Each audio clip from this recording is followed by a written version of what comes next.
Well, hi, Andrew. Good to see you again.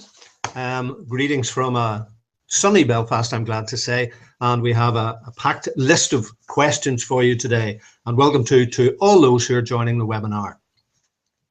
The first question, we've discussed some of this before because, my family has a history of allergies. But the first question concerns adults and children with allergies. The questioner says, I would give people in this situation lots of vitamin C to bowel tolerance and B5. What would you do, Andrew? And how much B5 can you give an adult or a child? And also, I'm just going to add this because we love to get this. I'd like to say thank you. It's been fantastic to follow your course and read your books. My dream is to become a nutrition therapy consultant or practitioner. Can you recommend an orthomolecular education online or something else? Thank you so much.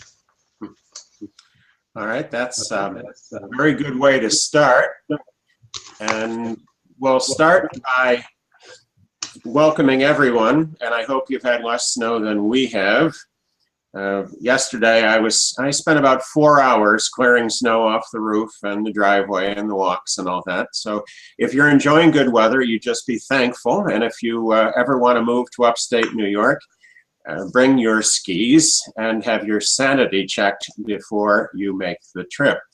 But for those of us right across the lake from Toronto, Canada, it does get a bit nippy. So I am warm and dry, and I hope you're the same. Allergies.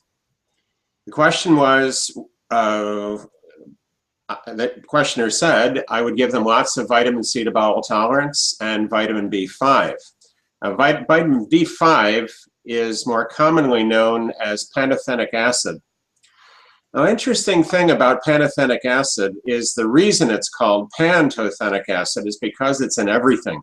This vitamin was discovered by Dr. Roger J. Williams, who wrote a wonderful book, many wonderful books, in fact, one in particular on alcoholism, the nutritional approach, or something close to that, and similar books, The Wonderful World Within You, and all of these biochemic individuality books. Williams pointed out that we're all different. Well, that's true.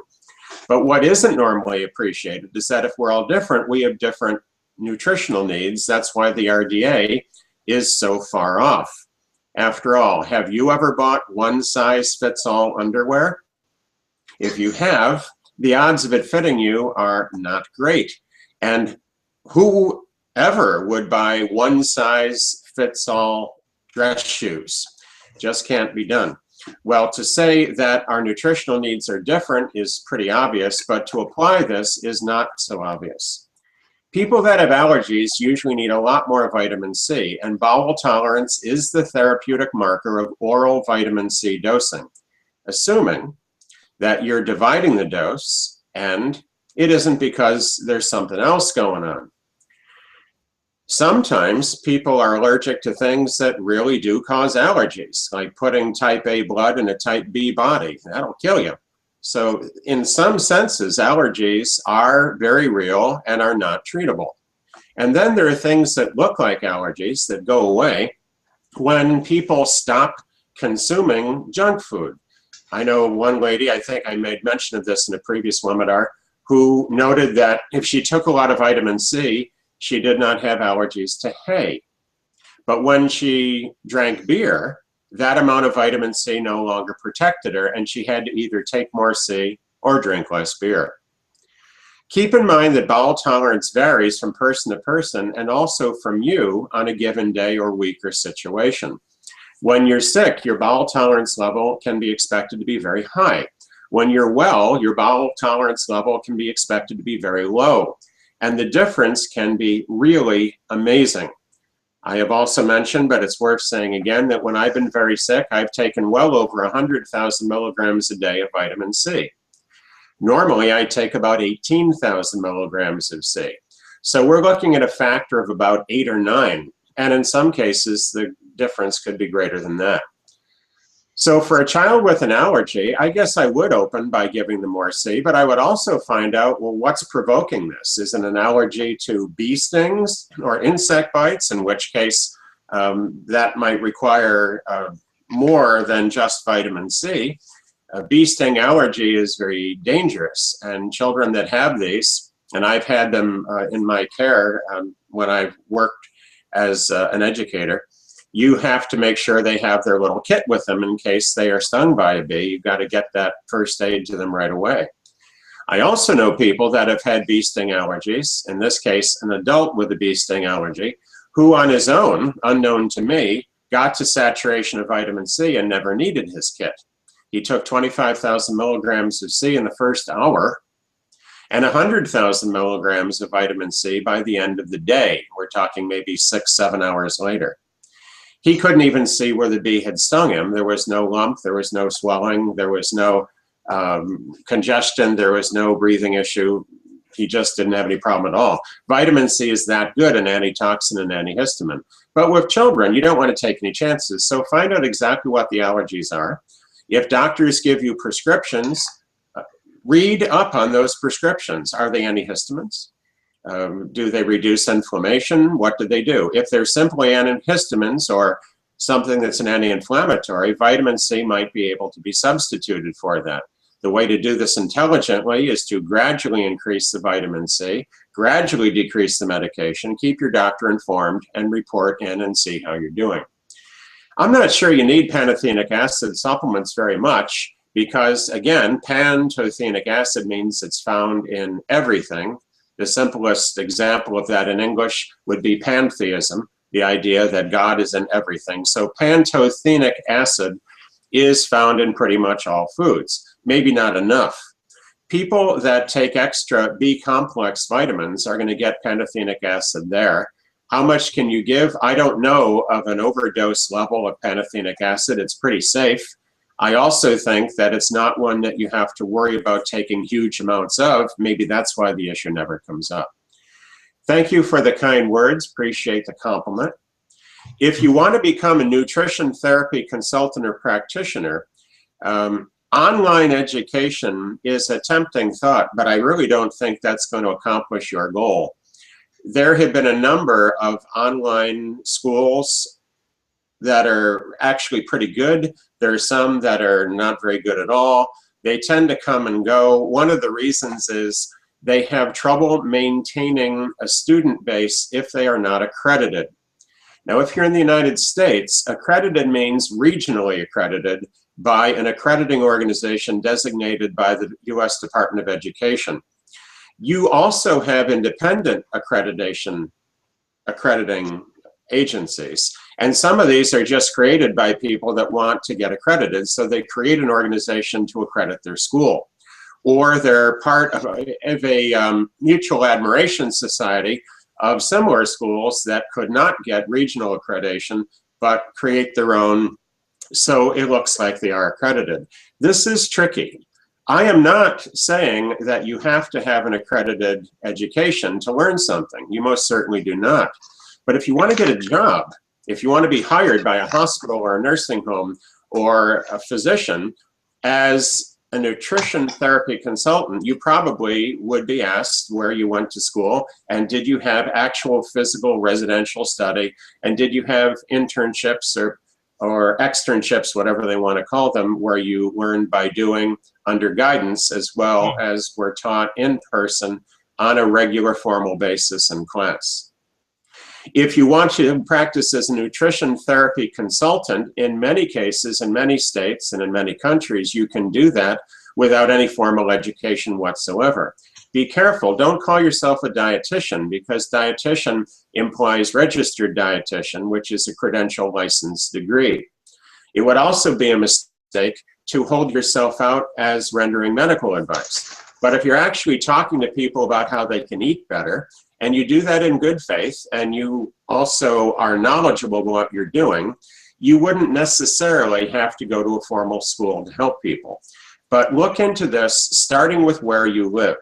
Find out in your state or province or country what the laws are, and then see how you can adapt to those.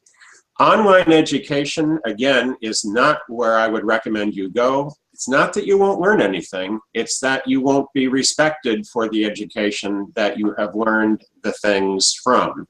That's just the way it goes. If you want credentials, you have to go to a residential study. To learn about orthomolecular medicine, you might think, I'll just go to medical school. Well, first of all, you probably aren't going to do that. It's hard to get in and unbelievably expensive to get through, not to mention rigorous. There is no orthomolecular medical school that I know of. There are occasionally orthomolecular subjects offered at conventional schools, but these are few and far between. I think the University of Kansas and the University of Tel Aviv offer an orthomolecular program consisting of a chair, an endowed chair, and maybe either personal individualized education or some kind of a program which I am not aware of. But why would they have an orthomolecular chair if they didn't have an orthomolecular program? Will this make you a practitioner? No. These are probably designed more for practicing physicians, but you can look into it. Don't quote me on this one because I'm not sure I'm up to date. But I think the University of Kansas has some kind of orthomolecular education.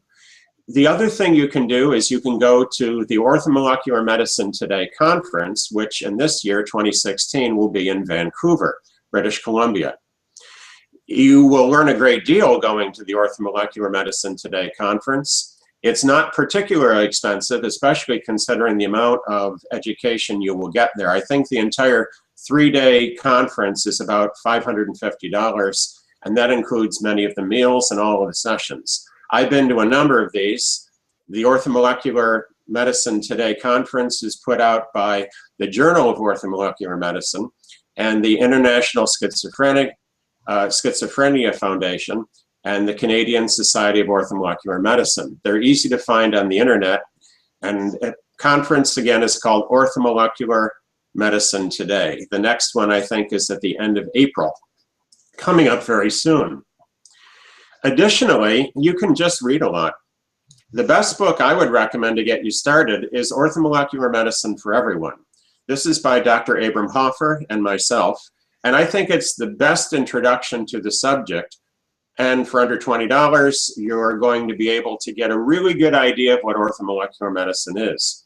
Then, when you're done with that book, you can graduate to a more technical book called The Orthomolecular Treatment of Chronic Disease.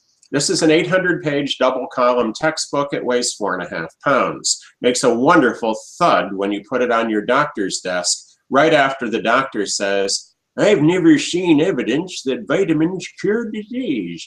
So you just drop an orthomolecular treatment of chronic disease on the desk and smile sweetly. I am responsible for this book in that I was general editor. However, there are 62 experts contributing to this book. The chapter on cancer alone is bigger than most books on the subject. So the orthomolecular treatment of chronic disease would be my second recommendation. The book has just come back in print. It costs about $50, but you can probably pick one up online for $40, and that would be my second major recommendation. And my third one is the one that most people have not really looked into. There's an awful lot of free online information that you don't have to go to a school, virtual or physical, to get. The Reardon Clinic in Wichita, Kansas, has about 15 or possibly even 20 videos from their conferences on intravenous vitamin C. If you go to the Reardon Clinic, R-I-O-R-D-A-N, Reardon Clinic, or if you do a search online for Reardon Intravenous Vitamin C Seminar or Reardon IV Vitamin C videos, you'll find these. You can watch them free of charge. If you need still more resources, assuming that I haven't lost you yet, and I hope I haven't, take a look at the archive of the Orthomolecular Medicine News Service. I'm editor-in-chief of the Orthomolecular Medicine News Service. We've been putting out articles for 11 years now, and there's a couple hundred of them. They're online, they're free access, and many of them can be reprinted without any charge whatsoever if you want to share them. Some require a license, but the majority are free access and free reprint. So that's the Orthomolecular Medicine News Service, OMNS, but don't just put that in or somebody will think you're buying something that has resistance to electrical current, because that's how you spell an ohm almost. There's an H in there, yes, but you'd be surprised what you get when you do a Google search. So Orthomolecular Medicine News Service, look at the archive, and I would recommend you not only read the articles, but also check out the links and references, because these will take you to more detailed information. The more you want to know, the better the internet is. The internet is an information superhighway. It's also an information landfill. Some people think because it's online, it's not worth looking at. Well, I found that I can get to all kinds of museums and universities right online. And I have found it to be just astonishing that I can go to the United States Library of Congress, for instance, and find out pretty much anything. And this is only one of many ways you can use the internet for scholarly pursuits. I would recommend that you put in the time. As my master's thesis advisor, Dr. Betsy Balzano, said to me years ago, when you're doing your thesis, there's 3 ways you can do it. You can put in a small amount of time and do a bad job. You can put in a large amount of time and do a bad job. Or you can put in a large amount of time and do a good job. You'll notice that what's conspicuously absent from that little rubric is you can't put in a small amount of time and do a good job. The reason I have this much information at my disposal is not because I'm brilliant, and really not because I'm strongly motivated. It's because I just have a lot of time in with it. After 41 years, you got to learn something. The question is what? Another one of my advisors, when I was learning to be a teacher, said, you know, kids learn every day. Every kid, when they go to school, learns. The question is what? So spend your time well, put in that time, and you won't be disappointed. I'm going to repeat again. The orthomolecular treatment of chronic disease is my major recommendation. Orthomolecular medicine for everyone would be my introductory recommendation. Read everything Dr. Abram Hoffer has ever written, and be sure to read Linus Pauling's wonderful book, which was revised about 10 years ago. It was originally written in the mid-'80s. This book is terrific. Linus Pauling's How to Live Longer and Feel Better. Absolutely terrific book, and I recommend that you get a hold of that and read it over. Great questions, several of them. Thanks for asking them. Well, I can concur on a couple of specifics there, Andrew, because I have had the good fortune to be somewhat successful in filmmaking, and it's certainly not down to any great brilliance on my part. I put it all down to hard work, and I encourage anybody, newcomers into the business, and I mentor quite a few, I encourage them all to work really, really hard. And the other thing I would like to add is that having been with you to film at the Orthomolecular Conference in Toronto last year, I have to say I really thoroughly enjoyed it. Even had I not been there filming and making the documentary, I would have enjoyed it. And I loved, you told the story about Abram Hoffer, in a sense, taking you under his wing when you first started to go to the conference, in the way that you have taken other people under your wing.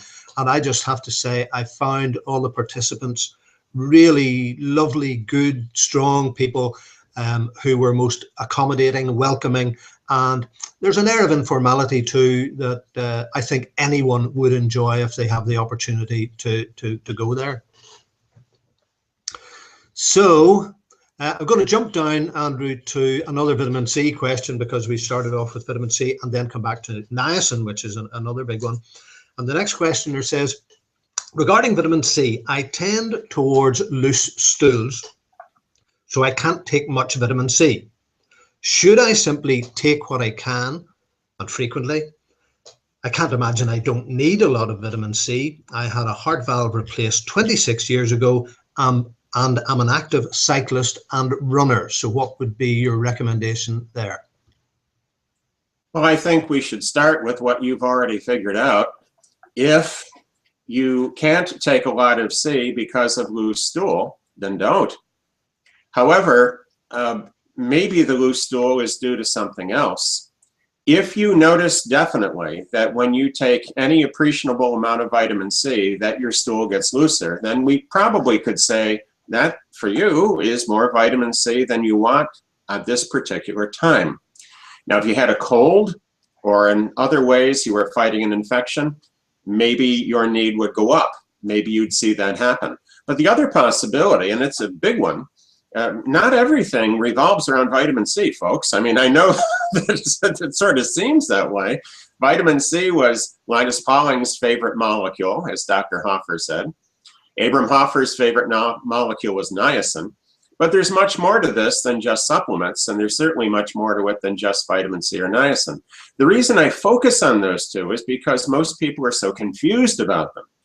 The vitamin C bowel tolerance issue and the niacin flush are where I get probably 3/4 of my questions. So I come back to this because it's so important. But in this instance, you're not giving me an awful lot of information about diet or other issues, but I'm going to guess that you're a healthy person, because if you had your heart valve replaced 26 years ago and you are currently an active cyclist and runner, you must be doing something, right? And I think that's wonderful. The fact that you're active in itself is powerful. Jack LaLanne, the first TV exercise guru, said, exercise is your king, nutrition your queen. A very nice way to put it. I just saw a clip of Mr. LaLanne from an old black and white TV show, and he was just bemoaning and really going after the idea that kids eat too much sugar and they don't go out and play enough. And I think that's absolutely true now, some 50 years later. My mother used to push away the dining room table and chairs to clear the dining room so she could exercise with Jack LaLanne's television program. And I knew whenever she was moving those chairs and that table away, and I was just a little kid at the time, that Jack LaLanne was going to be coming on. And I looked forward to seeing him because he had a big dog, a really big white dog. I think the dog's name was Happy. And Happy looked happy.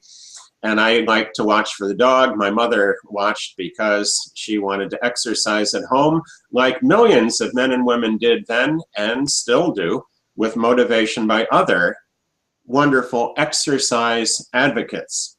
So keep moving. My chiropractor tells me that all the time. He says, you got to keep moving. You got to keep the joints limber. You got to keep moving. And the phrase I always like is, if you keep moving, they can't get you. So look at this any way you want to. Motion is good and good for you for doing it. Take a look at your diet. Maybe you haven't moved towards the plant-based diet yet. My father had terrible problems eating pastrami and kibasi. And he loved pastrami. And he loved kibasi. And they always upset his stomach and gave him trouble. Now, you know where I'm going with this. Eventually, he figured out that he shouldn't eat those two things, and his digestive problems ended. Until he got in the habit of having a pint of instant chocolate pudding before going to bed at night. Now, I don't know where he got that idea from, except that I think he was hypoglycemic. And sugar does make you feel better, and chocolate does make you feel better, if only for a short time. So he found that he had indigestion for some reason at night or in the morning. And then he stopped having his package of chocolate pudding. When I say package, I mean 4 servings. It was a full pint. He stopped doing that, and the problem went away. Knew another fellow who was fine, young man in his 20s, but whenever he ate hot dogs, he got serious indigestion and stomach discomfort. I suggested to him, are you ready? Maybe you should stop eating hot dogs. After all, red hot dogs have lots of fat and additives, notably nitrates and nitrites, which are particularly bad for you. Hot dogs are known to promote certain forms of cancer. I have references about this at doctoryourself.com. Cured meats, C-U-R-E-D, cured meats or preserved meats are among the worst foods that you can put in your body. So don't do it. Incidentally, if you do eat them anyway, take more vitamin C. It does help to neutralize the bad products that the nitrates and nitrites form when you heat the food, especially when you fry it. vitamin C and other vitamins actually have been shown to reduce cancer risk in people that have otherwise not heeded the warning about cold cuts and preserved meats and hot dogs. You might want to eliminate any food that you know causes difficulty. You might want to consider having more fiber. Now you're probably thinking, more fiber, wouldn't that cause more loose stools? Well, maybe, maybe not. Fiber can be helpful for constipated people, and then it can loosen things up. But fiber can be good for people with loose stool as well. You see, some types of fiber absorbs a lot of water. This would be the type of roughage, the type of thing you get in a product like the brand name Metamucil, or psyllium husks, or any kind of wheat bran. If you put this in a dish and add water to it, the water disappears. It just soaks it up like a sponge. When you take a fiber product, they always tell you to drink a lot of water. Just between you and me, if you drank just the water, you'd have less constipation. But if you have the fiber product with the water, it works. And if you have the fiber without the water, you're not going to get the success that you are looking for. So that's insoluble fiber, or roughage, as Grandma would call it. Bran, oat bran's very good. It doesn't have to be wheat bran. If you're avoiding wheat, you can get oat bran. My guess is you can find rice bran, you can find all kinds of bran, or the psyllium husks, whatever you want to take if you want to add more fiber. Now, don't be chowing down big burlap sacks full of this stuff. You just introduce it gradually and see if it helps a little bit. If it helps a little bit, you could take a little more. And the second kind of fiber is soluble fiber. The most famous of these would be pectin. And pectin is used to make jams and jellies because it's a nice thickener. Apples contain pectin, and you can buy it, or you can simply have things that have pectin in it, like apples and applesauce. I can drink literally a gallon of apple cider a day, and it does not affect in any negative way my digestion or bowel habits. That's partly because I've been doing it for a long time. I really like apple cider. I live in upstate New York where there's quite a few apple trees. I have my own apple trees. In past years, I was able to get enough apples to actually press my own cider. Right now, I've recently moved, so I have to have some time here before I'm going to be able to get enough apples out of the trees I've got. But in another 10 to 12 years or so, I hope I will have more cider than I know what to do with. In the meantime, consider things like lowly applesauce, unsweetened please, or apples, fruits and vegetables in general, even carrots. When you juice vegetables, the soluble fiber, as you would expect, stays in solution or suspension. The roughage goes out through well, whatever you would call it, the part of the juicer that gets rid of the roughage. The juice that's kept on one side that's extracted is very low in roughage, but very high in soluble fiber. And then what's cast off is mostly the insoluble roughage, which you can make carrot cake out of if you like to use things well, like I do, or you can put it in your garden, and it's terrific compost when it breaks down. I'm going through all this because sometimes we don't take a look at something that's outside the box. And this, again, might not be a vitamin C answer. I would recommend you do some vegetable juicing. And I would also recommend that you take probiotics. That can be as simple as a few spoons of good quality yogurt every day, or you can buy a probiotic supplement. The probiotic supplements range from the very cheap to the very expensive. You want to read the side label. A good probiotic supplement will have a whole lot of different strains of helpful bacteria. Some of them have 15 or 20. A cheap one might have 4 or 5. Yogurt might have almost that many, and yogurt is a good source of protein and easy to digest and does not have lactose in it. It has been broken down, so you can have yogurt even if you are more or less lactose intolerant. If you're very, very, very lactose intolerant, you have to be careful. Don't have a lot of yogurt unless you test it a little bit. But if you are borderline lactose intolerant, and actually 2 out of 3 people that think they're lactose intolerant aren't, they're just kind of on the edge, you can probably have yogurt and aged cheeses with no trouble. Again, everybody's different. Proceed carefully. If you are raving, roaring lactose intolerant, just take the probiotic capsules. These things may help. You might also have a stress anxiety issue in there someplace. Sometimes people have symptoms that have nothing to do with vitamin C. Sometimes people have symptoms that have nothing to do with juicing. Sometimes people are stressed, and you want to eliminate the source of that stress. Running and cycling, mighty good way to do that. I think you're on the right track. Try these things out, look into it more for yourself, and let us know how you're doing. Okay, thanks for that, Andrew. You mentioned there the frequency of the niacin question and the flushing, and here it comes. Regarding niacin, at one time I stopped flushing even with doses of niacin as high as 1500 milligrams. Do I just keep taking more and more to find my tolerance? It's a very good question. And like many good questions, and this one in particular, the answer is tricky, because yes and no, unfortunately, is the answer.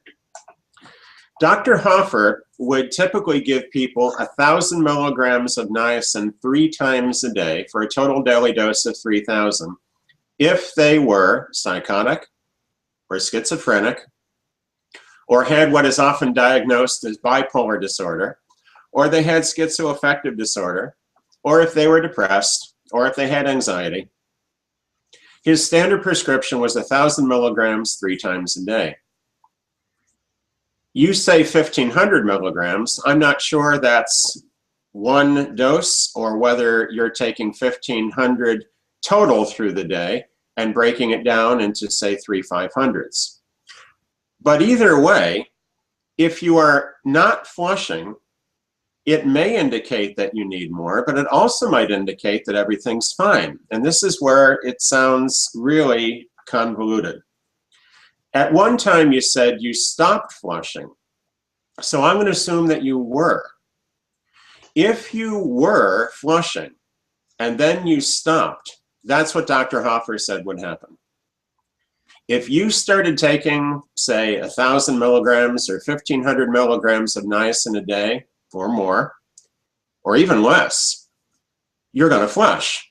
Just about everybody does. It is a rare bird that doesn't flush on 500 or 1,500 milligrams of niacin.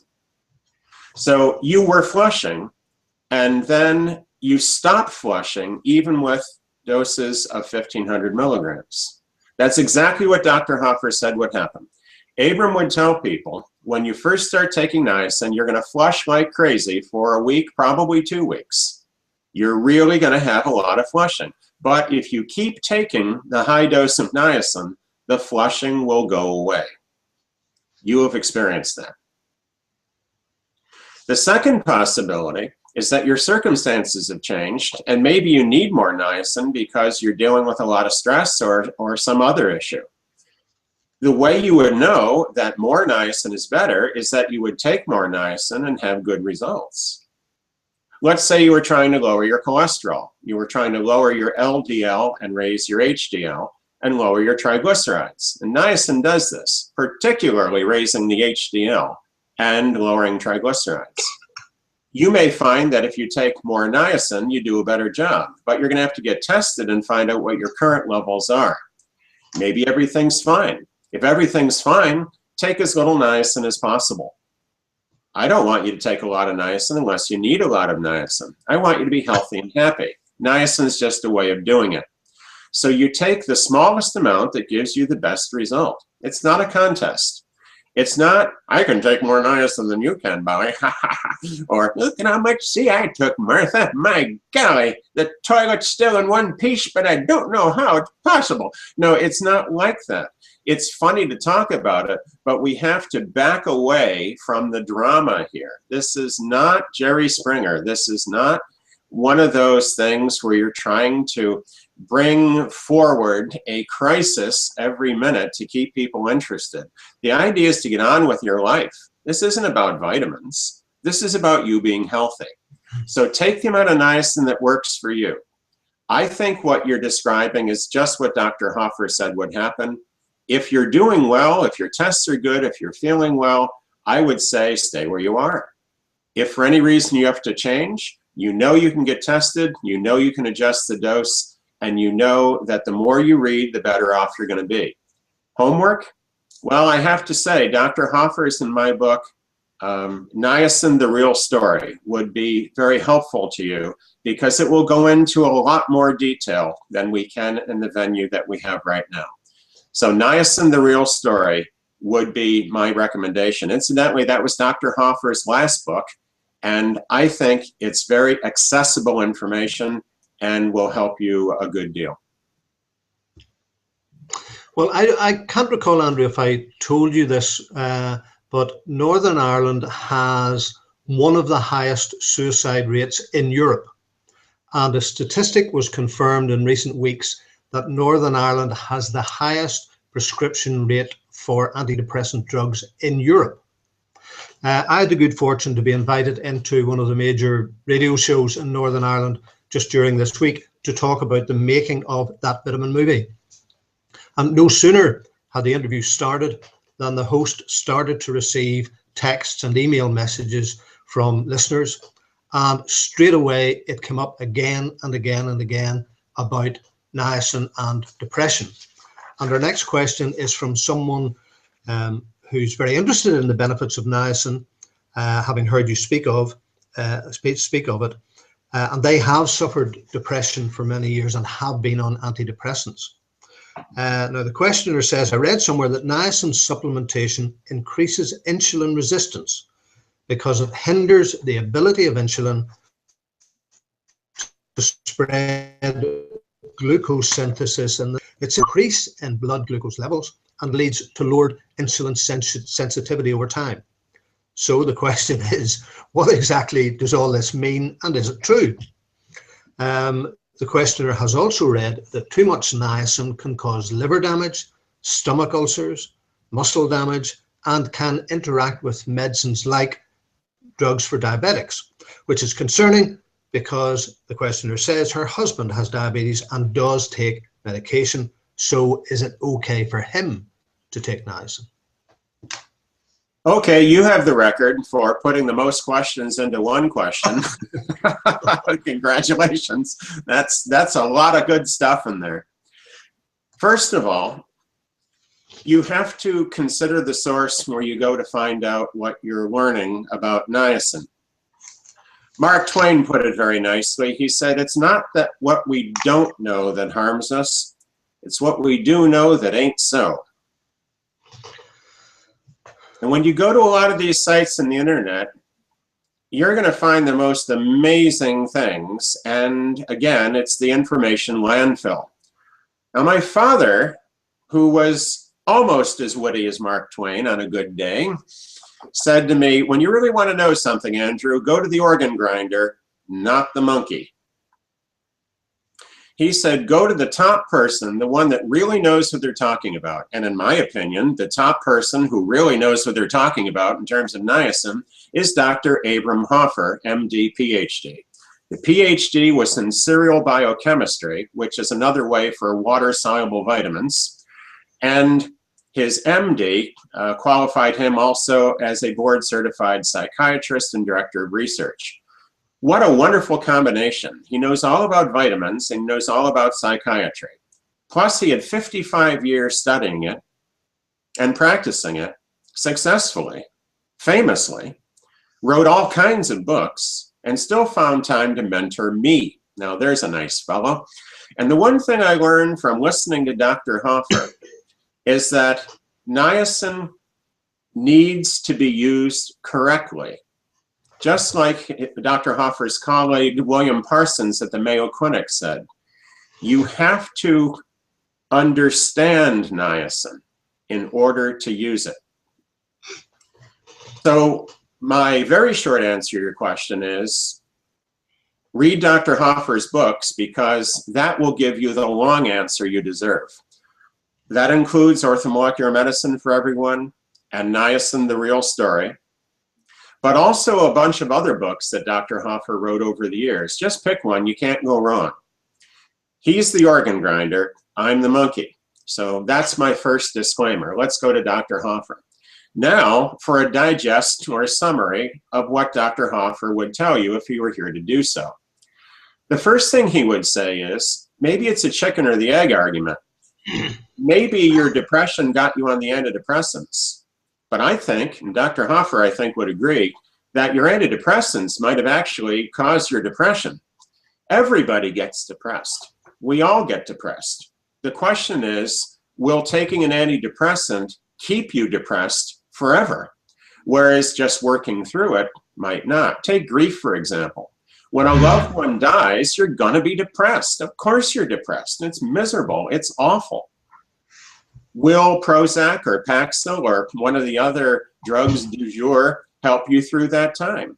Yes, they will. But what if you keep taking the medication year after year after year? Could they actually heighten the depression, or at the very least cause a lot of side effects, not the least of which is dying sooner? People that are on antidepressants die sooner. And when I say sooner, I don't mean a year or two earlier, I mean 10 or 20 years earlier. So the first thing to consider is, if you've been on antidepressants, you have to deal with the fact that you either are no longer on them and might actually need them, or you didn't need them in the first place and they have contributed to your problem, which is better now that you're off them. That you're gonna have to settle with your doctor. Either way, niacin is a good idea. Niacin is safer than any drug. The body knows what to do with niacin. It's a small, simple molecule. Drugs are big, complex molecules that are dangerous. There are no deaths from niacin year by year. There have been some attributed, but I have seen no evidence that niacin has killed anyone. Abrams said niacin is not quite as safe as water, but nearly. There are no deaths from vitamins, said Dr. Hoffer, and he said it a lot. No matter what comparison standard you use, there is no drug on the market that is nearly as safe as niacin. So your concerns about niacin should be 100-fold for any drug that you might be taking. So let's get that proportion. Question the drug, not the nutrient. Now we're going to question the nutrient, because your question deserves a better answer, and I'm going to continue and try to provide one.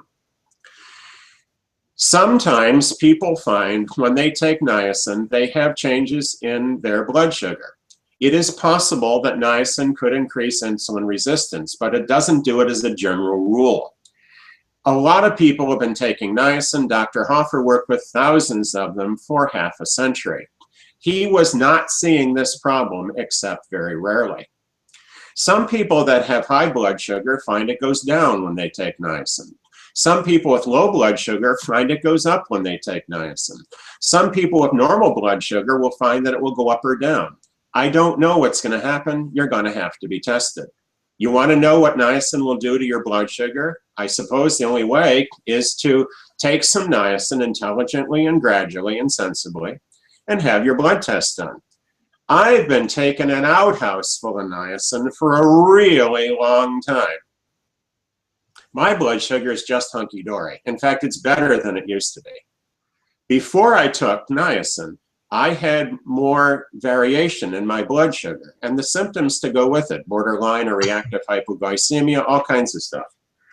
But when I take niacin, which is always, and I take grams of it every day, thousands of milligrams, you don't have to know how many thousand, but it's thousands, my blood sugar improved with niacin. On the other hand, I also do other things. I also eat a little better and I exercise a little more. Maybe that's what's doing it, but certainly the niacin is not undoing it. The second thing I want to point out to you is when you then see lots of other cautions, warnings, and dire concerns about niacin, you're probably looking at a partisan or openly biased or even possibly wrong website. Can niacin interact with diabetes drugs? Well, yes, because of what we just said. If it causes your blood sugar to go up or down, it might interact with diabetes drug, but it might interact positively. The thing to do is, if you're on a diabetes drug, is get checked to make sure you're not taking too little of that drug or too much. I'm going to assume your doctor is monitoring you and that you're checking your own blood sugar. If you're on a drug and you take niacin, and that drug is because of diabetes, and when you take niacin, your blood sugar goes down, maybe you don't need as much of the drug. That's good. So keep an eye on it, get tested, and interpret on a case-by-case basis. Then there's liver damage. This one we absolutely positively need to put to rest. William Parsons, Mayo Clinic, the most important niacin researcher after Abram Hoffer, said that niacin causes an increase in what we called liver function tests or liver enzyme tests. That does not mean pathology, said Dr. Parsons. Remember, this is an MD who really knows what he's talking about. He wrote a book on this, Cholesterol Control Without Diet. It's all about niacin. Good book. I have an article by Dr. Parsons in the Orthomolecular Treatment of Chronic Disease, which is in the back, and you can read that over. Originally, it was in the Journal of Orthomolecular Medicine. So Parsons, Dr. Parsons emphasized that when you take niacin, you may have an increase in your liver enzyme tests. You may, but that does not mean liver pathology. It means liver activity. To many medical doctors, that activity is synonymous with liver pathology, but they're wrong. Show them Dr. Parsons' work and let them see why Dr. Parsons was so sure about this. An increase in liver enzymes that is modest, in other words, high, but not real high, Dr. Parsons considers to be unremarkable and not a problem. If you have huge increases in the liver function so-called tests, then you need to take a more serious look. Who has that problem? Two classes of people. First of all, people that take proprietary niacin, that is a time-release niacin.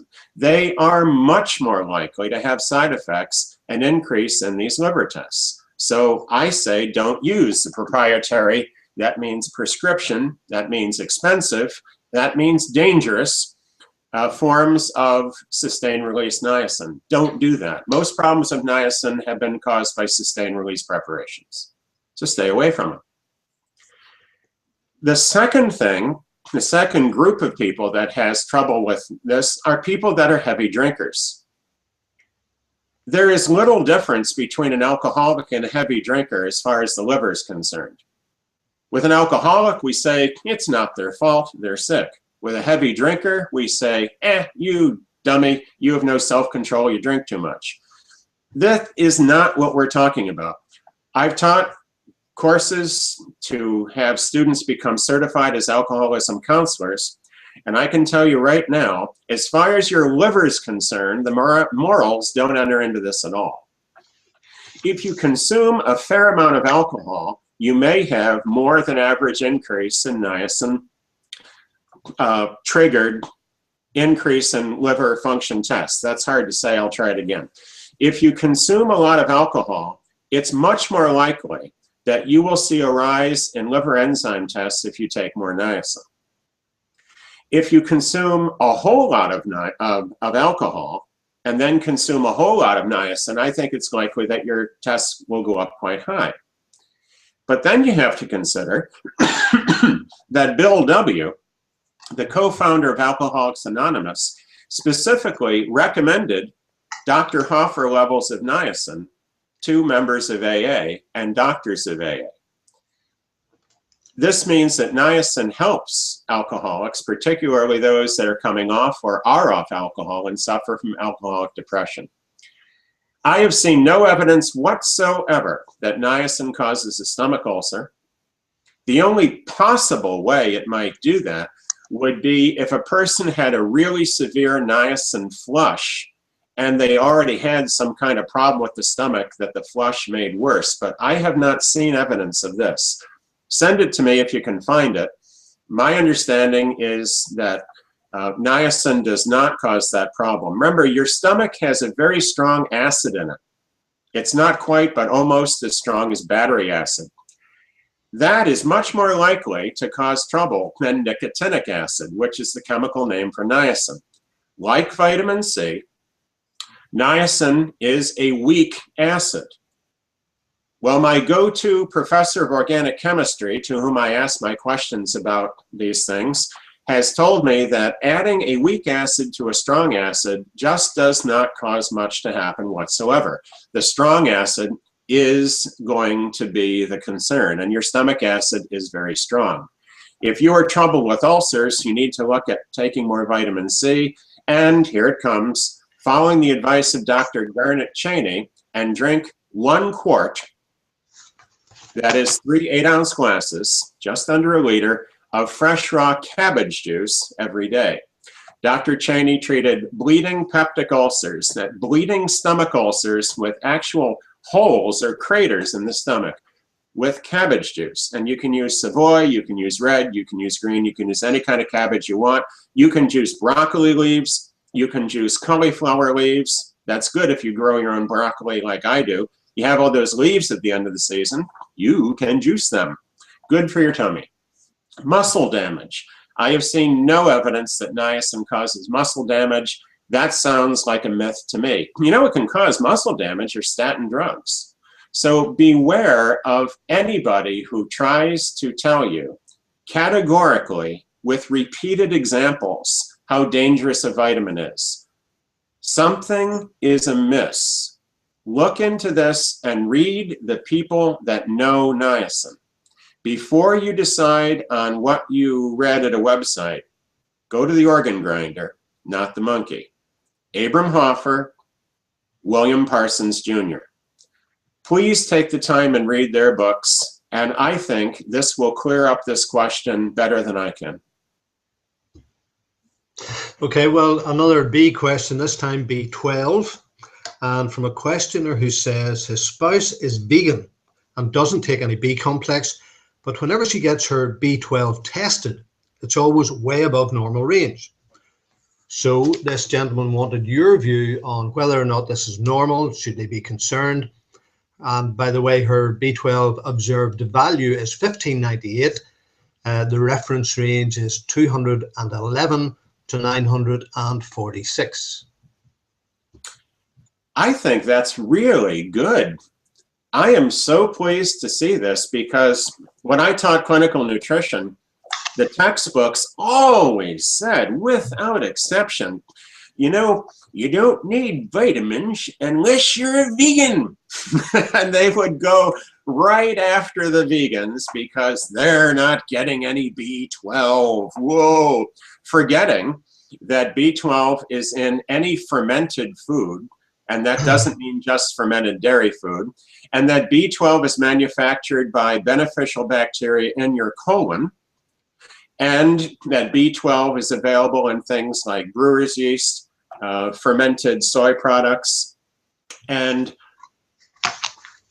now we have proof of a sort that you can have more than enough B12 if you're a vegan and you're not taking any B complex. I find that just astonishing because when I heard the question coming from Michael, I figured, oh, wow, this is a person who's going to have to need B12 because they're a vegan. And no, the B12 is high and they're a vegan, an unsupplemented vegan. Fantastic. That says a lot about plant-based diet. And it also calls into question those who question whether or not your good colon bacteria can actually make enough B12 to carry you. Well, obviously they can. And with a vegan diet, you're getting lots of fiber, lots of nutrition, lots of vegetables and fruits and grains and beans, and all the stuff that other people talk about eating but don't. And you're not having meat, and you're not having that putrefaction of dead animal tissue in your 99-degree Fahrenheit incubator that you call your alimentary canal. You have a tremendous endorsement here for plant-based. Absolutely wonderful. Would I be concerned about a high B12 level? Not at all. I'd be thankful for it because we know that B12 deficiency causes all kinds of problems. We can start with pernicious anemia. which is classically and medically treated with B12. We can add to that Alzheimer's disease. The symptoms of Alzheimer's disease and B12 deficiency are almost the same. Different types of nerve damage are also exactly the same as people with long-term B12 deficiency. Now, the older we get, the less likely we are to absorb B12 well. So if your spouse is vegan, we don't have an age on here, but I'm going to guess that your spouse is not over 60. And you mentioned she, so she's not male. Men have more trouble getting enough B12, and older men in particular. It's no cakewalk for older women either. We stop making something called intrinsic factor as we get older. This is important for B12 absorption and utilization. So your spouse is vegan, has high B12, and doesn't take a B complex. I think that's wonderful. Fantastic. Here's one that's new on me. What is your opinion, Andrew, of the benefits, or otherwise, of liquid oxygen use? Well, all I know about liquid oxygen is that it makes a terrific rocket. I don't know what you're going for here, but if you're not going to blast yourself into outer space without a fuselage or wings, I suppose you can mess around with liquid oxygen. Liquid oxygen, by the way, is very cold. Have you ever seen one of those NASA launches and you see the spacecraft and the huge rocket at the gantry there, and you see all that vapor coming off of it? Liquid oxygen, I think, is part of that. It's unbelievably cold. So when you say liquid oxygen, you must mean something other than what chemists call it. Maybe you mean oxygen dissolved in a liquid like hydrogen peroxide. That's a therapy that some people have used. Most people use it just topically to reduce bacterial contamination of a wound. You can also use slightly dilute hydrogen peroxide for your gums as an antibacterial. Hydrogen peroxide is not going to kill you, but if you read the bottle it comes in, it will tell you not to drink it. So I can't tell you more beyond this. I think, and it sounds flippant, but I'm going to have to say it, I think if you want more oxygen, you should go out and play. I think you should walk or jog or swim or run or ride horses or go hiking or do something outside and breathe deeply.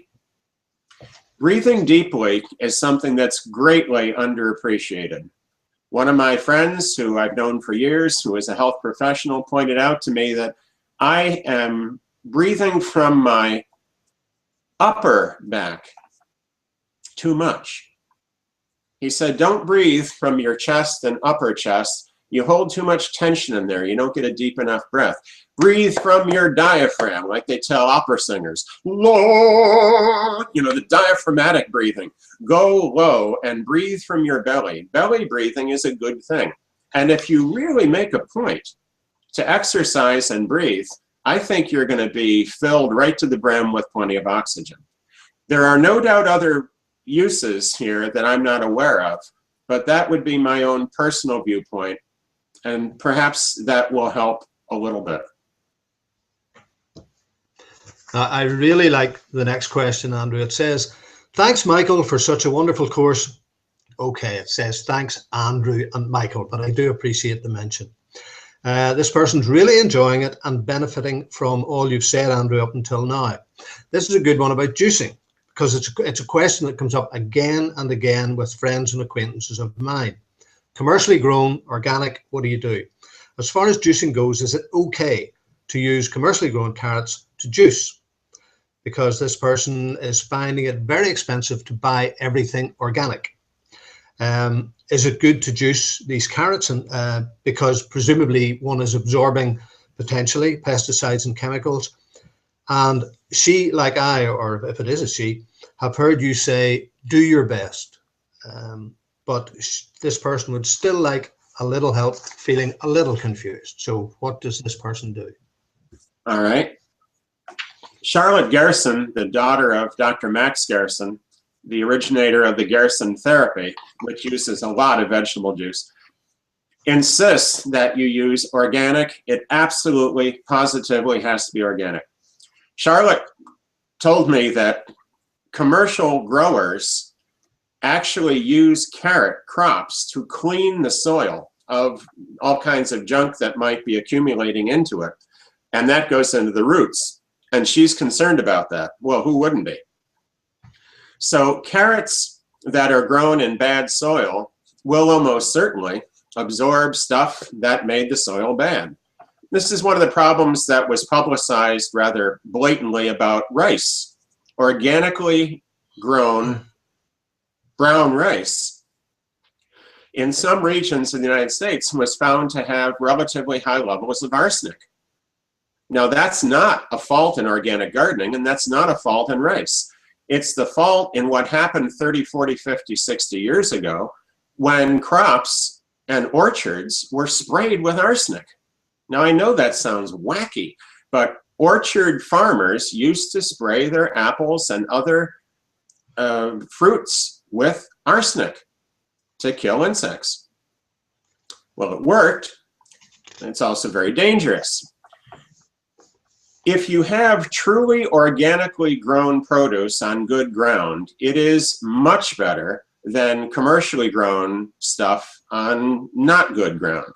When I say you do the best you can, we have to temper this with terror.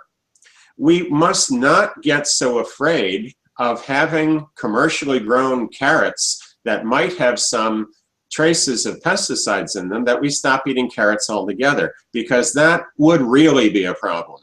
Dr. Bruce Ames is famous for his statements on this. He says the amounts of pesticides are very small, and the benefit of the vegetable and the fruit is very high. So you have to have a certain amount of depth of perception on this issue. It is infinitely better, in my opinion, to consume commercially grown vegetables and fruits than to not consume them at all. Having said that, now I'm going to read you the Riot Act. You can't use this as an excuse anymore. The difference in price between organic and commercial, at least in the United States and at least where I live, and I live in an area in New York State where, you know, there's a lot of people, the price is so close now between organic and inorganic that I don't really think we can make a I don't have the money excuse for it any longer.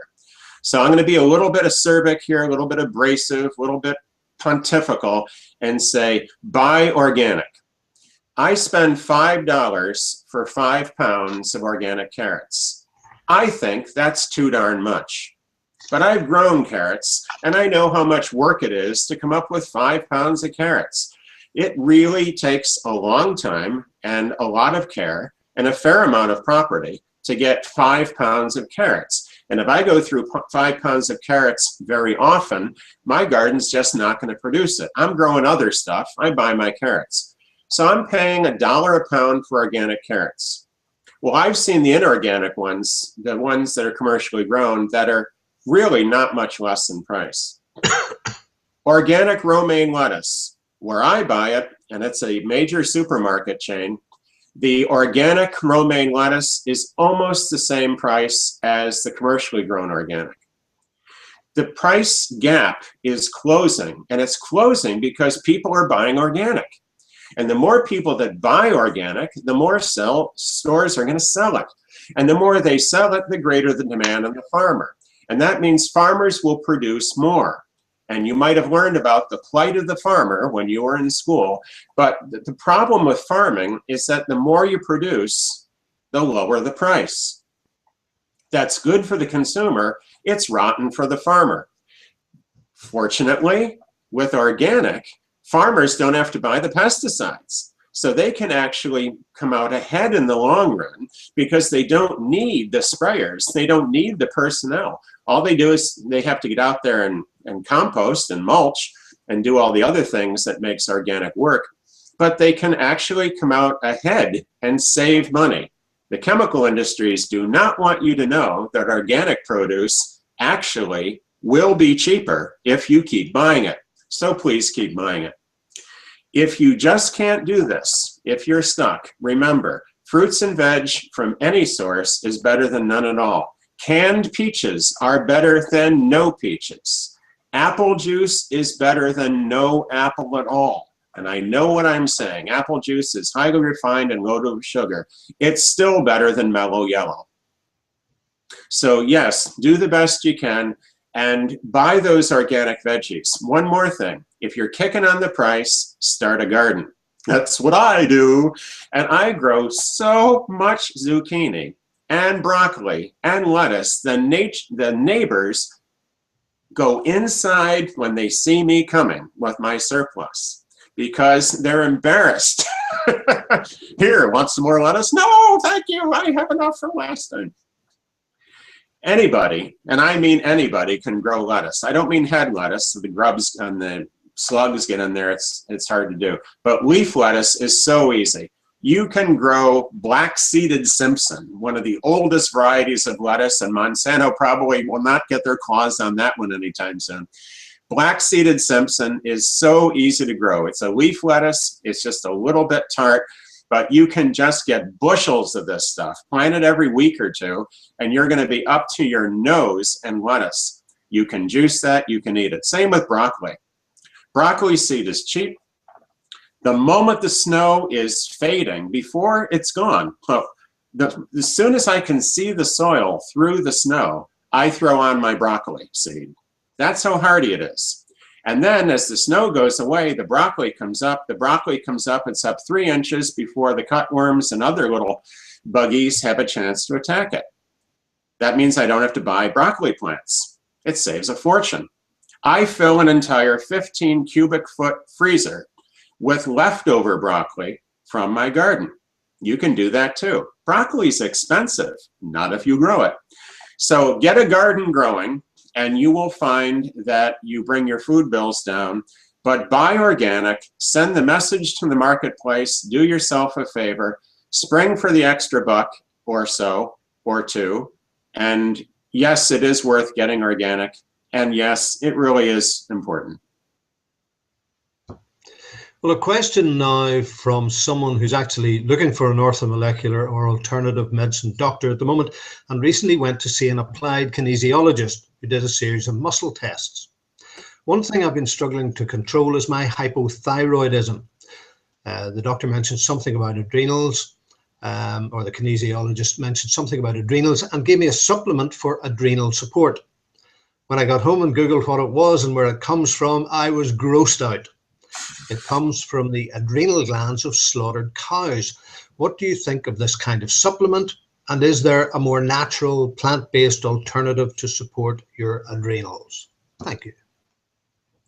Well, having been a dairyman many years ago, I am very moved by your question. And for those of you who expected dignity in this Q&A session by someone who looks so professorial as me, boy, were you wrong. So let's take a good look at this question. It's a good question, and it's a good series of questions. First of all, applied kinesiology is very interesting. I've learned how to do it. I've done it. I think it has merit. But it is not a substitute for basic medical tests and basic knowledge of nutrition. Beware of anyone who does tests on you and then sells you the product that they just tested you for, that they say you now need. If you are going to sell a coin collection or a stamp collection, you need to have it appraised. Never have it appraised by the potential buyer. If you're going to sell a car, never have it appraised by a car dealership that wants to acquire that car to sell. You naturally want to go to an independent source. So if your practitioner sells you what they just tested you to find that you need, I think that is not the best way to go about it. The second thing I'd like to mention is that there are limits to what you can learn with applied kinesiology. But the more you read about it, perhaps the more you will see what those limits and benefits are. Now let's go and assume that the test is right. Let's assume that your adrenals are in fact in need of support. The cheapest form of adrenal support is vitamin C, because guess what vitamin is found in higher quantities in the adrenals than anywhere else in the body except for the fluid of the eye? Yep, vitamin C. So if you really want to support your adrenals and do it cheaply, vitamin C is the way to go. And I'd like to mention that because vitamin C comes from plants, even in the laboratory, it comes from starch, which comes from plants. You have a vegan supplement. If you're going to be taking the hormones of cows into you, you might as well eat meat and, you know, enjoy yourself. I'm not against people having some meat. I'm against people having a lot of meat. I think that having a couple of meat meals a week is no big deal. I think having even 3 or 4 meat meals a week is healthy. I think it's healthier to not have those meat meals. I think it makes more sense for the planet. It certainly makes more sense for the animals. But I would love to see people go from 15 to 21 meat meals a week down to 4. I consider that to be a huge step in the right direction. If everybody cut their meat intake by 50, 75, 85%, I would be a happy camper, and so would you, and so would the animals. Now, if you're going to take glandulars, this opens up a whole area. The opponents of glandulars say that it's all a lot of hogwash, no pun intended, because the body digests these large molecules and breaks them down before they can be absorbed. That's substantially true. But there is evidence that some of these might actually get in whole, in the same way that milk can sneak into a little kid and provoke an allergy in some children. Even though the molecules were big and undigested, some of them can kind of get in there. The most natural plant-based alternative to supporting the adrenals is vitamin C. C yet again. This one is really a few comments leading to a question. I had previously asked about alternatives to ascorbic acid as my wife was intolerant, probably due to acid reflux issues. Dr. Saul suggested a buffered version, so we found a powdered sodium ascorbate form, which seems to be working fine with no ill effects, about 2,000 milligrams per scoop. I also mentioned issues with vitamin D and hypertension meds. Dr. Saul suggested looking at Dr. William Grant's site. I contacted Dr. Grant, who believes that from his reading of the literature, vitamin D has little impact on blood pressure and that he himself has been using acetyl L-carnitine for hypertension for a number of years to good effect. I'm going to do this myself. And now to the question. In the same way that vitamin D flush can be endured and will probably subside, if allowed to, is this the same for bowel tolerance levels with vitamin C, i.e. if you persevere with existing tolerance levels, will the actual tolerance levels increase with time? All right. A compliment to you on using the buffered vitamin C and seeing that it works. I'm delighted. It usually does. Ascorbic acid, again, is a weak acid, but some people are very sensitive. Just that name, acid, can do it. And if somebody's stomach is sensitive, even a little bit of indignity might cause a problem, and why suffer? The buffered form of vitamin C is a very good approach to take. I'm very pleased that you looked at Dr. William Grant's website, which is SUNARC, S-U-N-A-R-C. It's one of my go-to resources. Dr. Bill Grant is one of the top 10 vitamin D researchers on the planet. And I know a few of the other ones, and believe me, these guys are good. And they have this information, so pick their brain. And thanks, Dr. Grant, for responding to your email. That was very good of him. When you mention the vitamin D flush, D as in Doug, I think that must be a misprint because I am unaware that vitamin D as in Doug causes a flush. I think you must mean niacin, because niacin most assuredly does, and that's vitamin B, B as in Bob, and it's specifically vitamin B3. Niacin or nicotinic acid causes a flush. So I think you're right. If the sense of your question is coming across to my addled mind properly, you're talking, is the flush like bowel tolerance of C? And if you persevere, will the actual levels increase with time or decrease? The answer is yes and yes. The niacin flush is an indicator, and it's a confusing indicator. Again, in Niacin, the Real Story, we talk about this, but here's the executive summary. Most people, when they take niacin, will flush. Most people, if they keep taking niacin, will stop flushing. Second point, some people, when they take niacin, won't flush at all. I remember a person who had a lot of emotional issues who accidentally, thinking it was a vitamin C tablet, took a 500 milligram niacin tablet. It was widely expected that that person would flush, and they didn't. They didn't even notice it. And sure enough, as Patrick Halford and Abram Hoffer and others have observed, generally the people who flush the least need it the most. So a person that is a rip-roaring schizophrenic might not flush even on a very high dose of niacin. And I remember a case which you may have heard me talk about before. I called the fellow Jim. Jim was in his early 20s. He was kicked out of the state hospital because he was too violent and sent home to his parents. Think about that for a minute.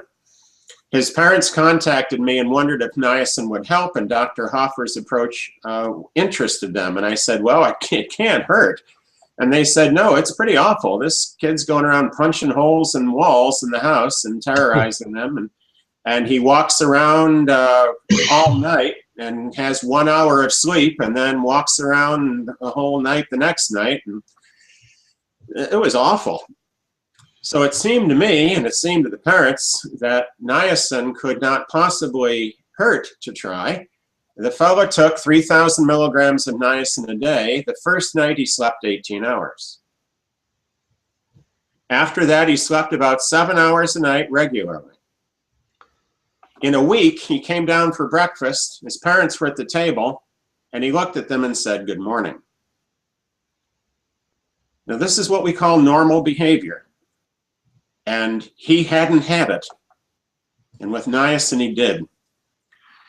Now, the really interesting thing is he was not flushing. He was just doing better.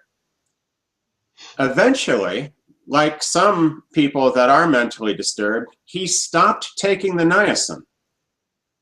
And when I interviewed him about this, I naturally asked him why. I mean, don't you like how the niacin's working? He said, well, it works just fine, but I like the illness better. But, he said, if things become too awful, I just take a hot bath and down a bottle of niacin. So this gives you an idea of the enormous range. Dr. Hoffer had a teenage girl as a psychiatric patient, and she was suicidal. This is no joke. He had her taking niacin. It was helping her. One day, the girl got mad at her mother, and she consumed an entire bottle of niacin. It was about 60,000 milligrams. She barely flushed, but the voices she was hearing in her head went away.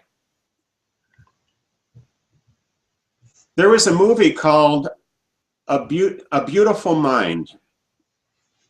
I went to the theater to see it, and it was all I could do to not stand up and yell, "Give that poor man some niacin." Because it's the study of a brilliant mathematician who was schizophrenic and had all these problems, and the movie just delved into and, I think, sensationalized the fact that the poor guy needed niacin. Well, nobody gave him any niacin, and it's a real shame. Niacin is a specific for schizophrenia, says Dr. Hoffer. And I'm telling you all this because people that are schizophrenic or psychotic need huge amounts of niacin and perhaps will not flush. Whereas if you're taking it for other reasons, to reduce anxiety, for ADHD, to lower cholesterol, you may find that even a small amount of niacin causes you to flush. So this is normal. It's normal to flush, and it's not exactly abnormal to not flush. It depends on who you are. The only way to get through this is to learn about niacin and work with a doctor that's knowledgeable about it. And not to be rude, but pretty much none of them are. That's why you're going to need Dr. Hoffer's book to plunk it down and let your doctor take a look at it. If your doctor is too busy to look into this, you need to refer to one of my books called Fire Your Doctor. You've got to have a workable physician. The physician does not have to be the world's expert on vitamins. The physician does not even have to agree with you. The physician simply has to have enough compassion and enough intellectual curiosity to consider the benefits of a therapeutic trial.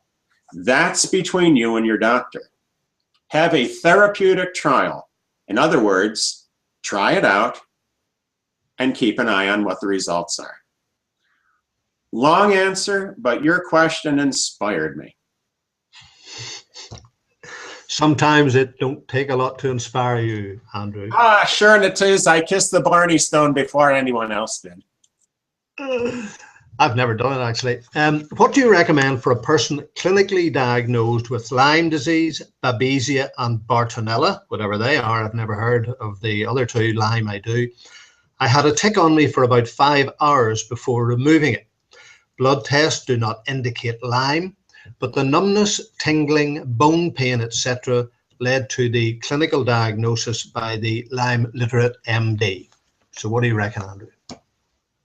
Well, the first thing I recommend is that you watch that vitamin movie, because your question is answered in there. Dr. Thomas Levy, who's actually a cardiologist and an attorney, but he's a medical doctor and a vitamin C expert. He's written several books.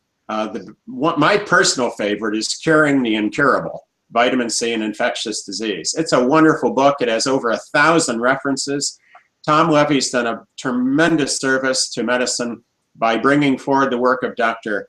Frederick Robert Klenner and Dr. Robert Cathcart and all the vitamin C experts. And Dr. Levy is the new generation of vitamin C expert. In that vitamin movie, Dr. Levy talks about treating acute Lyme disease with high doses of intravenous vitamin C. So that's the first thing I would do. Obviously, it's a little bit past that. The symptoms perhaps have subsided, but I think it would still be a good idea to seriously consider having an IV of vitamin C once a week for 4 weeks. If you cannot do that, or you cannot afford it, I think oral bowel tolerance doses, saturation doses of oral C, well, that's what I would certainly do. I would get right on it and take my C level as high as humanly possible.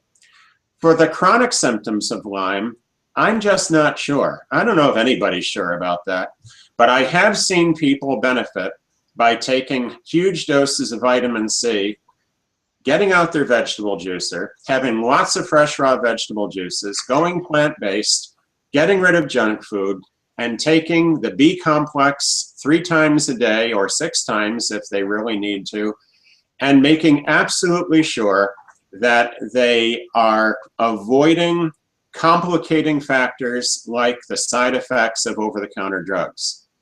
In 41 years, I've seen a lot of people get helped by this simple advice. I'm going to run it by you again because it sounds so easy.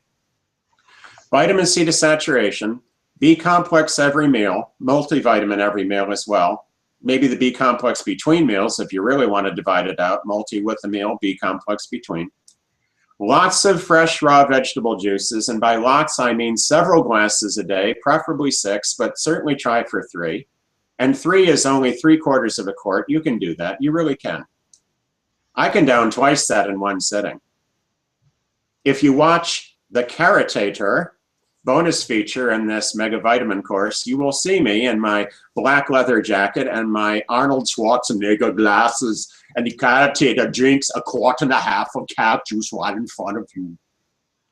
I do that because it's funny, at least it is to me, and I do it because I can do it, which is fun to show off, but the real reason I do it is because it makes me feel really good. And in that vitamin movie, you'll see my grandchildren scarfing down, chugging down carrot juice. This is something you need to do. My great uncle said it best, it's good for what ails you. I may sound too simplistic, but I have seen for decades doctors, nurses, patients, and people miss the simple in their pursuit of the exotic. Don't make that mistake. Saturation of C, B complex vitamins, extra niacin, lots of fresh raw vegetable juices, drink plenty of water, although if you're drinking juice, you're getting plenty of liquid. Get out and play, get the exercise, practice stress reduction. These things really make huge differences in your health, and try to go plant-based with your diet. If you don't believe me, ask Dr. Dean Ornish, the cardiologist, or Dr. T. Colin Campbell of Cornell, who did the world-famous the Cornell China study. Studied hundreds of thousands of people and found out that plant-based means healthier, happier, stronger, and saving money at the supermarket. This is the advice you don't want to hear. Go plant-based, get out that juicer, take lots of C, do the niacin and B complex, get out and play, and find some time for stress reduction. I say it a lot because I really want to share with you my life experience. I have seen this work for so many people who were told there was really not much that could be done for them. If it can help those people that are so sick, it can help you. Well, your mention, Andrew, of Tom Levy just reminded me of the Orthomolecular Today conference last year, and your suggestion earlier in this webinar to interested parties to maybe go there. I remember you saying to me before I went that I would be having the opportunity to mix with world experts in the vitamin field. And I was expecting perhaps that most would be dry, geeky, professorial types, but you know how much I enjoyed that. And Tom Levy's a perfect example. I mean, he had me in stitches. These people are I was just so impressed with everyone I met. They're so warm, so encouraging and engaging. Anyway, I won't rabbit on, but I will once again endorse the Orthomolecular Today conference. So we're on to a final question now before, I suppose, a ringing endorsement that you'll want to comment on as well. But the final question is actually from my friend Laura from Belfast, but living in Denver. And the issue concerns heartburn. Laura's been suffering a long time from heartburn. She was on a 2-week course of omeprazole, which seemed to get rid of it. But now that she stopped taking it, her heartburn is back as bad as ever. She's cut out coffee. She's cut out Diet Coke or any of those fizzy drinks, and we know how bad they can be for you. So have you any other suggestions that might help Laura in relation to her heartburn? Yes. The first thing is, do you like almonds? And the answer is, gee, I don't really eat many almonds. Well, now you're going to. This suggestion came in to me from a number of readers over the years. And finally, I figured, I'm going to try this. Well, it works for me. You have about a dozen almonds. I prefer the raw ones. You can get the salted if you want to, but I think we got enough salt in our diet, and I think almonds taste good without the salt. And eat those almonds slowly and chew them thoroughly. This, by the way, is very important. And a lot of people with heartburn or acid reflux or related symptoms bolt their food and don't chew very well. So start with almonds. About a dozen almonds, chew them very thoroughly and see if that doesn't help. That's the first thing. Second thing is, don't eat after about 5 in the evening. If you're accustomed to having dinner at 8 you're looking for indigestion. It sounds nice. It's fine for a Perry Mason novel or for a wonderful movie where you're watching people out on their first date, like Sleepless in Seattle or whatever.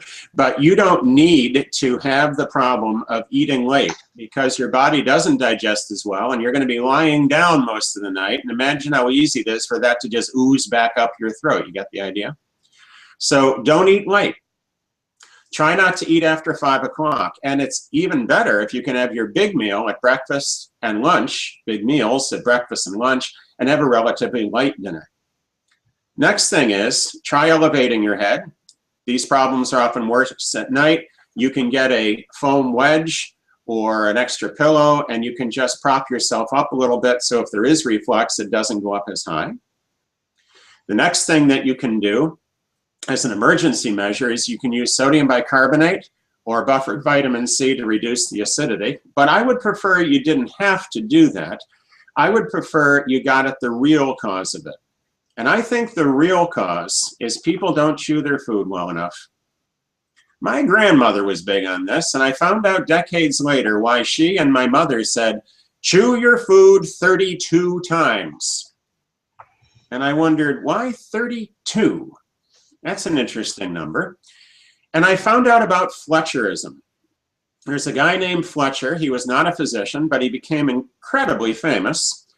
And Fletcher thought you should chew your liquids and drink your solids.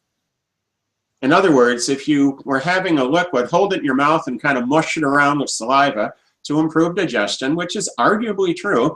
And if you're having solid food, chew the daylights out of it, which is a good idea. The only really good mechanical digestion you're going to do is in your mouth. You got these teeth here. You got a lot of them. And they're strong. And hopefully your teeth are all there. And if they're not, hopefully you've had them tended to and you have some kind of replacement. And no matter how you cut it, you still have to chew it. So chewing your food is unbelievably easy to overlook. Nobody pays attention to this. Well, now we need to pay attention to it. If you've ever tried chewing your food 32 times, it's almost impossible. You'll find it's difficult to get to 20. I think you'll find it rather a challenge to get to 16, and that's only half of what Fletcher had in mind. Chew your food more, and you will have, at least in the experience that I can offer you, less trouble with indigestion and acid reflux. A couple of other things come to mind. Sometimes combinations of food can be a problem. People tend to overemphasize the whole food combining thing. You've heard me talk about fruits and vegetables. Well, botanically, a lot of what we call vegetables are really fruits. On the other hand, should you really combine chocolate sauce and beefsteak? Well, maybe you shouldn't be eating either of them, but certainly don't put them together. If you find that certain food combinations set you off, you need to avoid it. For me, oddly enough, an apple muffin, even homemade, even with organic flour and organic apples, there's something for me about the combination of nuts, apple, and flour together. I have to either chew it real well or take a digestive enzyme with it. My next suggestion, try taking a multiple digestive enzyme in the middle of your meal, not before, not after, in the middle of the meal. The larger the meal, the more you need the enzyme. But I found that I have to spend a lot of extra time chewing or enzyming if I have an apple nut muffin. Why is that? I don't know. I like apples. I like to make homemade muffins, and I like to put nuts in them, and it's all good for me. In fact, I made lots and lots this year. You would call it fruitcake. I call it nut fruit bread. And I have to chew it well. What a bummer, following your own advice. Oh, man, there is nothing more annoying than that, but I have to. So I've got my almonds and my enzymes and try to chew real well. I prop up my head a little bit. And finally, if all else fails, you ready? Cabbage juice. Back to Dr. Garnet Cheney, the doctor that you've never heard about. He wrote an article in California Medicine in 1953. This is a peer-reviewed journal. The American Medical Association basically dismissed him, there's a shock, because he gave 4 glasses of fresh raw cabbage juice a day to people with GI problems. Now, he focused on the stomach primarily, but it also works above the stomach in the tender tissue of the esophagus, which does not have the bulletproof, thick, mucus-protected lining that your stomach does. When acid gets up in your throat, it can really burn you. It can do damage. It can even cause scarring. So that's one of the reasons you want to take this seriously. You want to avoid that.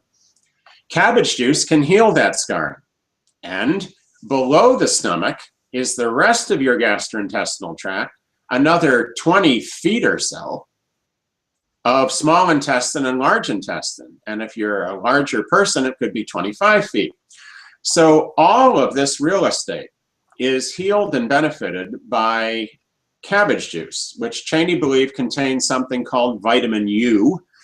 Probably it's the sulforaphanes, the sulforaphanes that are sulfur-containing compounds in the cruciform vegetable family: broccoli, Brussels sprouts, cabbage, cauliflower, and kale.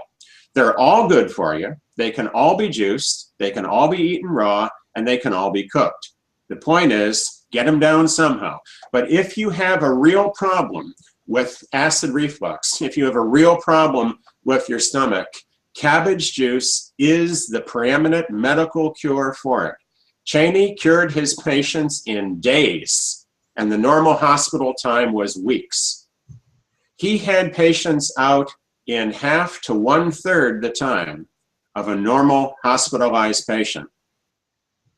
Yes, this is old research. Do you care?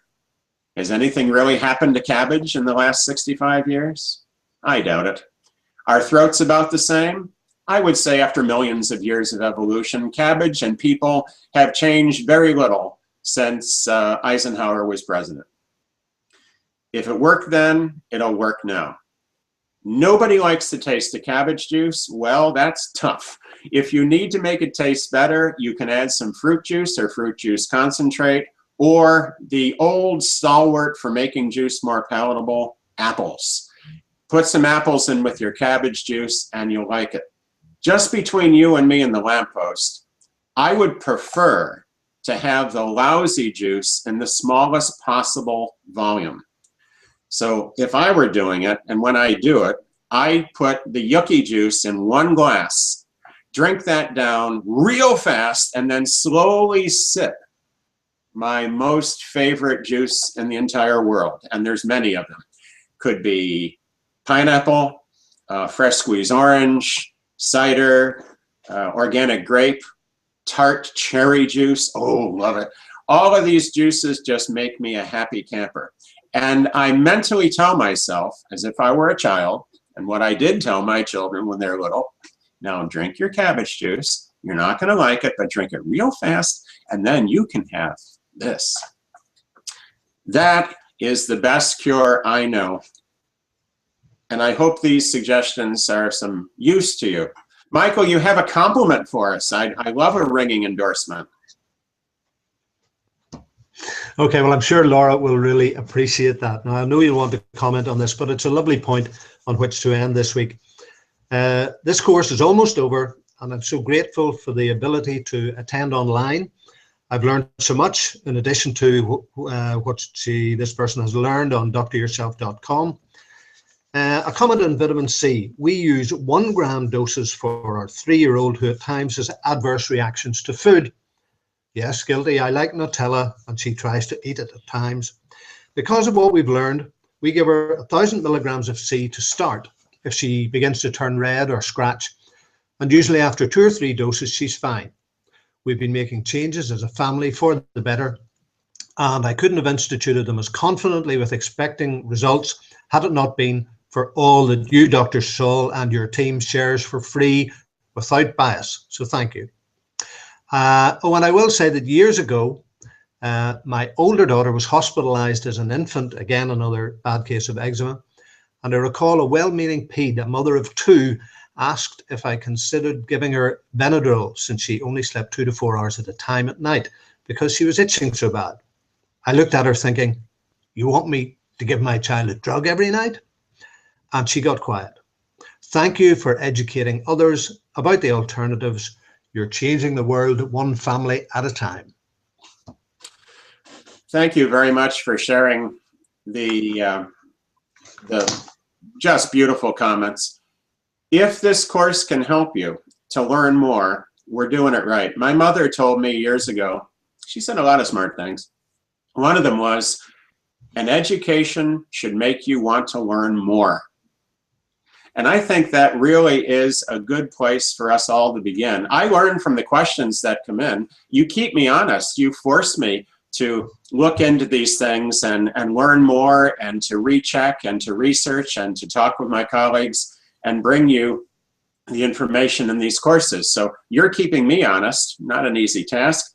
And I hope I'm motivating you to move ahead here. Although I think you're probably pretty motivated or you wouldn't have taken the course. So I want to thank you for spending your time and your money and your attention on the Megavitamin formula courses. And doctoryourself.com is there for you all the time. It's free of charge, peer-reviewed, and non-commercial.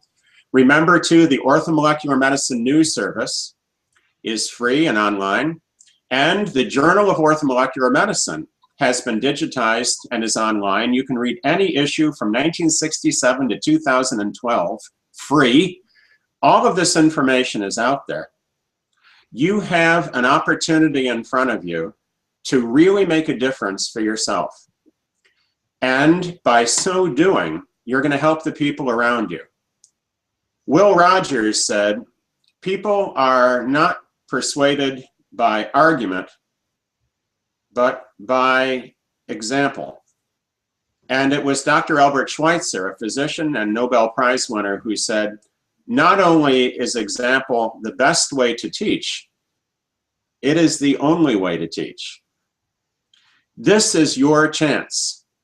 My favorite mock motto is Latin, SOC-ET-TEUM.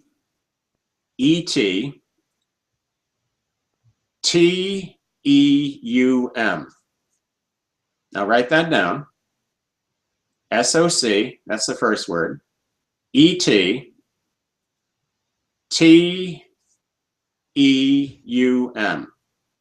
And write it down and read it out. Sock it to him. And this is what you can do. Next time a health professional tells you there's no evidence that vitamins cure disease or that a plant-based diet doesn't cure anything, you come right back and just smile at them and say, oh, really? And it's time for all of us to learn more, but it's also time for us to come out and share more. Come on, you can do it. Win over those friends and family. I know it's darn near impossible, but you can still, by example, you can wear them down. If you're healthy, you're going to irritate the living daylights out of them by smiling all the time, feeling great, while they're getting sick sooner or later. Even a relative, and it's true, that's happened to me, sooner or later, even a relative will finally abase themselves to the point of saying, you take vitamins, huh? Thanks for watching. Well, my thanks again to you, Andrew, and my thanks to everyone who's watching with us. I've enjoyed it as ever. I look forward to the next time, whenever that may be. Thanks again.